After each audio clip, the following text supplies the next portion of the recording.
Petrol je v zadnjih časih postal znan po dveh stvarih. Po tem, da WC stane 1 evro in potem, da uprava pravi, da bo imela neznosne težave zaradi dviga minimalne plače in da že sprejemajo dodatne ukrepe za racionalizacijo poslovanja.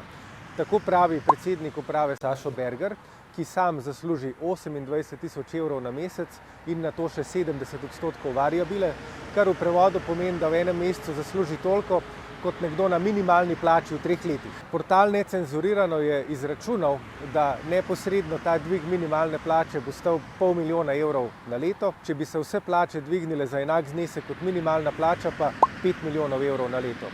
Veste, kakšni so bili dobički Petrola lani?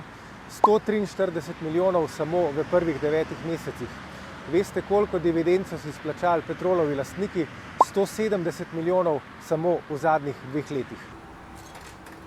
Ampak evo, jaz evro za WC dam, upam, da bo tudi uprava Petrola našla denar za minimalno plačo.